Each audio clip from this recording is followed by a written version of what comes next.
तो जी मेरे भाई, कैसे हैं आप लोग। हम उम्मीद करते हैं कि आप लोग अच्छे होंगे। मेरे भाई, ये प्रश्नावली 7.3 का एक क्वेश्चन है जो हर साल ये पूछी जाती है क्लास 10th के मैथ में कि त्रिभुज का क्षेत्रफल ज्ञात करिए यदि तीनों बिंदु दी गई हो।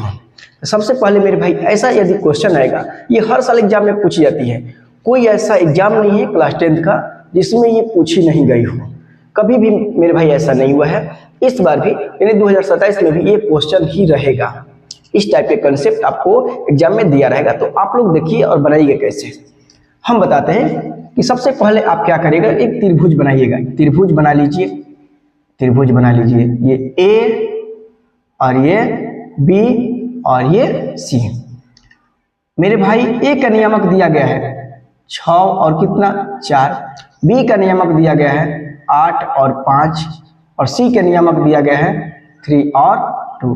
बात कही तो ये x1 होगा और ये y1 होगा, ये x2 होगा, ये y2 होगा, और ये x3 होगा और ये y3 होगा। बस त्रिभुज का क्षेत्रफल मेरे भाई, एक मैंने फॉर्मूला बताया था कि 23, 31 और 12 पर ही त्रिभुज का क्षेत्रफल निकलता है।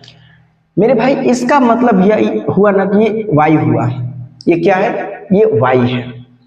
यानी इसका मतलब ये हुआ कि y2 में से कितना घटा दीजिए, y3। ये y3 है, y3 में से कितना घटा दीजिए, y1, और ये y1 में से कितना घटा दीजिए, y2। देखिए, ये y2 हुआ में से y3 घटा दीजिए, y3 में से y1 घटा दीजिए, y1 में से y2 घटा दीजिए। यानी सीधा सी बात कहा जाए कि त्रिभुज का क्षेत्रफल का एक हमको ट्रिक मिल गया कि 23, 31, 12 यही हमारा एक फार्मूला हो जाएगा। फार्मूला क्या होगा आप लोग यहाँ देखिएगा, ठीक है। तो मेरे भाई, दिया है कि ए के निर्देशांक है 6 और 4, बी के निर्देशांक क्या है मेरे भाई 8 और 5, और सी का नियामक है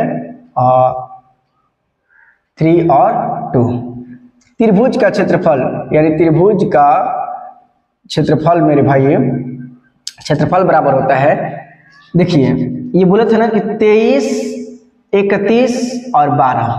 तो सबसे पहले 1/2 त्रिभुज का क्षेत्रफल क्या होता है, 1/2 कोष्ठ में x1, ये x1 हमेशा रहेगा, x1, x2, x3, x1। अब यहाँ आइए, 23 के मतलब क्या हुआ, y2 में से कितना घटा दीजिए, y3, यानी y2 में से y3 को घटा दीजिए प्लस। अब क्या होगा मेरे भाई, ये काम हो गया, इसका पूरा काम हो गया। अब 31 का, तो यहाँ पर अब दूसरा टर्म होगा, x1 के बाद क्या होगा, x2। अब y3 माइनस y1, 31 के मतलब वो y3 माइनस y1 मेरे भाई प्लस x1, x2, तो अब क्या होगा, x3 होगा। क्या होगा, x3 होगा। 12 के मतलब क्या हुआ, y1 में से क्या घटा दीजिएगा, y2, यानी y1 माइनस y2 वर्ग मात्रक, वर्ग मात्रक।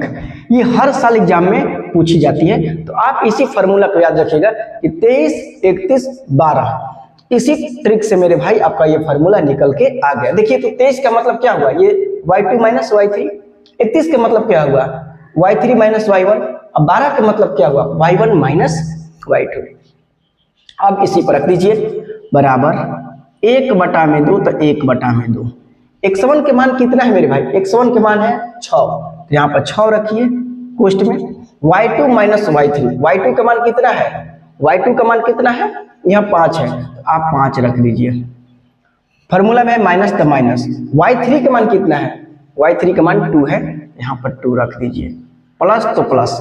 अब क्या है मेरे भाई, x2 का मान कितना है, 8 है, 8।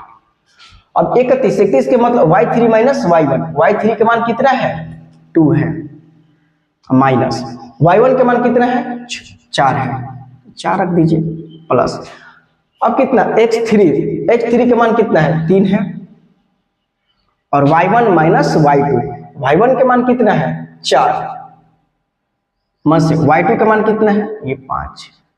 अब तो मेरा बन गया वर्ग मात्रक, मात्रक। अब आइए, जैसे इतना कर दिए तो मेरे भाई आपका बन गया, क्योंकि अब तो मेरे भाई जो जहां है उसको अब हल करना है। अब बताइए 6 तो 6, 5 में से 2 घटाइएगा 3 बचेगा, प्लस 8, 2 में से 4 घटाइएगा, जब भी छोटा में से बड़ा घटेगा, जैसे मेरे भाई 2 में से कितना घटा रहे हैं, 2 में से 4 घटा रहे हैं तो कितना होगा, -2 होगा। लेकिन यही देता मेरे भाई -2 और +4। अब बोलता कि 1 माइनस 1 प्लस है, 1 प्लस 1 माइनस, चिन्ह रहेगा मेरे भाई तो घटता है। याद रखिए कि यदि 1 माइनस 1 प्लस रहेगा तो हमेशा घटता है। तो बताइए 4 में से 2 घटाएंगे तो 2 बचेगा। लेकिन चिन्ह भाई जिसका बड़ा रहेगा, बताइए यहाँ प्लस का चिन्ह बड़ा है ना, यहाँ प्लस का चिन्ह बड़ा है तो समझिए कि प्लस होगा। लेकिन वही मेरे भाई -4 और +2 होता तब पर भी घटता, क्योंकि माइनस और प्लस घटता, या प्लस या माइनस घटेगा। तो 4 में से 2 घटाते 2 बचता। चिन्ह किसका बेसी है, माइनस के ना, तो माइनस लगा देते, समझे। तो वही बात यहाँ हुआ कि 8 तो 8, 2 में से 4 घटाइएगा तो मेरे भाई बचेगा -2, प्लस तो प्लस, 3 तो 3, 4 में से 5 घटाइएगा -1 होगा, और क्या होगा, वर्ग मात्रक, राइट। अब आइए बराबर 1/2। अब बताइए 6 में 3 से करिए तो 6 में 3 से गुना करिए, 6×3 18, प्लस 8 में 2 से -16, प्लस 3 में 1 से तो -3 होगा, वर्ग मात्रक।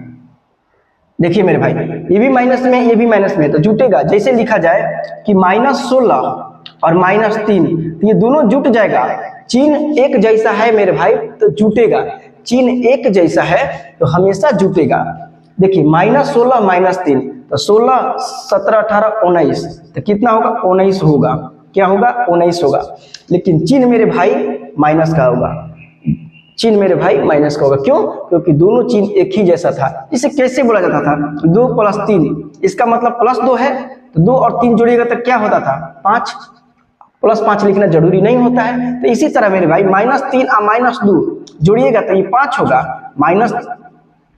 -3 और -2 जोड़िएगा तो 5 होगा। लेकिन दोनों चिन्ह एक जैसा है तो चिन्ह उसी का होगा, ठीक है।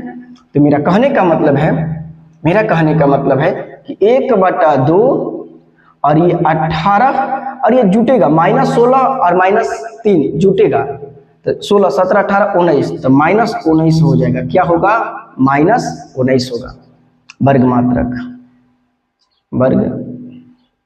मात्रक। और बताइए 1/2 तो 1/2 और 18 में से 19 घटाएगा तो -1 होगा। और कभी भी क्षेत्रफल माइनस में नहीं निकलता है, कभी भी क्षेत्रफल माइनस में नहीं निकलता है। अब देखिए 1 में माइनस में गुणा करिएगा तो -1 होगा, लेकिन क्षेत्रफल आपका माइनस में नहीं आता है तो लिखिएगा 1/2 मात्रक। 1 में क्या हो जाएगा, 2 मात्रक। यही आपका आंसर होगा मेरे भाई। ये कंसेप्ट जो है ना, ये हर साल एग्जाम में पूछी जाती है। हर साल क्लास 12 के एग्जाम में हर साल ये कंसेप्ट पूछी जाती है। आपको यहाँ से एक क्वेश्चन रहेगा ही रहेगा। हाँ, निर्देशांक ज्यामिति में क्षेत्रफल मेरे भाई हमेशा पूछा जाता है कि 3 बिंदुओं का नियामक दिया गया है और उसका क्षेत्रफल निकालिए। तो उसका क्षेत्रफल का फॉर्मूला क्या होता है मेरे भाई, 23 31 12। 23 का मतलब क्या हुआ मेरे भाई, y2 - y3। जैसे बात किया जाए मेरे भाई, बात किया जाए कि 23 का मतलब y2 में से कितना घटाएगा, y3। 31 का मतलब क्या हुआ, y3 में से y1 घटाइएगा। 12 का मतलब क्या हुआ, y1 - y2। यानी इस फॉर्मूला को आप याद रखिएगा कि 23 31 12 ये फॉर्मूला है जो हमेशा पूछी जाती है। इस फॉर्मूला से आपको एक क्वेश्चन सब्जेक्टिव में रहेगा ही रहेगा। आइए इस क्वेश्चन को आप देख लीजिए। हाँ, फिर मेरे भाई एक और कंसेप्ट आता है कि यदि के का मान ज्ञात करिए, ये तीनों बिंदुओं का नियामक दिया गया है। के का मान ज्ञात करिए, उस त्रिभुज का क्षेत्रफल ज्ञात करिए यहाँ जिनके नियामक दिया गया हो, तो ये फॉर्मूला होगा। वहां उस त्रिभुज का क्षेत्रफल ज्ञात करिए जिनके तीनों बिंदुओं का नियामक दिया गया हो, तो ये फॉर्मूला लगा के आप बना दीजिएगा। ठीक है, आप लोग देख लीजिए। फिर